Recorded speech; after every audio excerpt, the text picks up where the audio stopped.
आज होता रविवार आणि आले होते सासरे गावावरून. सो तिथे ना गावात अजिबात म्हणजे सगळ्यांनाच माहिती आहे की माझे सासू सासरे वगैरे गावामध्ये चिकन मटण बनवत नाहीत. स्पेशली सासू खात नाहीत म्हणून ते बनवतच नाही. जर खायचं असेल ना तर सासरा आणि दीर लोकं बाहेर जाऊन खाऊन येतात. बट शक्यतो घरात खात नाहीत आणि बनवतही नाहीत घरात. माझे मिस्टरही खात नाहीत. ते फक्त अंडे खातात. म्हटलं की चला सासऱ्यांना आवडतं आणि मलाहीसुद्धा मटण आवडतं. म्हणून म्हटलं की चला त्यानिमित्ताने मलाही खायला मिळेल. म्हणून मी मस्तपणे मटणाचा बेत केला होता ते जे दिवशी आले होते त्या दिवशी.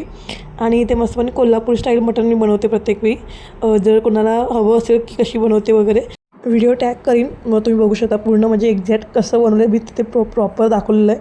सो म्हटलं मटण वगैरे बनवलं. त्यानंतर संध्याकाळी म्हटलं काय करणार म्हणून म्हटलं की थोडंसं मटण थोडं उरलं होतं. म्हटलं की चला मग अंडे करूयात की बिकॉज ह्यांच्यासाठी तर अंडे बनवायचे होते. म्हटलं की सगळ्यांसाठी अंड्याची पोळी बनवूयात आणि मग थोडासा रस्सा उरला तर ते रस्सा आपण खाता येईल म्हणून मग भाकरी करायला घेतली.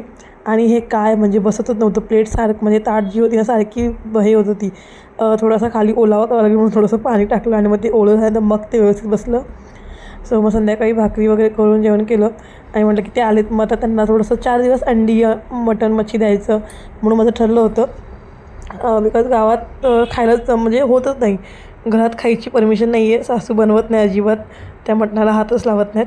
सो मग म्हटलं की चला आपण बनवून देऊयात म्हणून इथे भाकरी मस्तपणे झाली. त्यानंतर उरलेला जो रस्सा होता मटणाचा तो आणि मस्तपणे अंडं करून खाल्लं.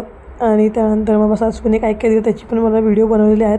ती पण व्हिडिओ पोस्ट करेन. सो व्हिडिओला लाईक करा, नवीन असाल तर सबस्क्राईब करा. बाय.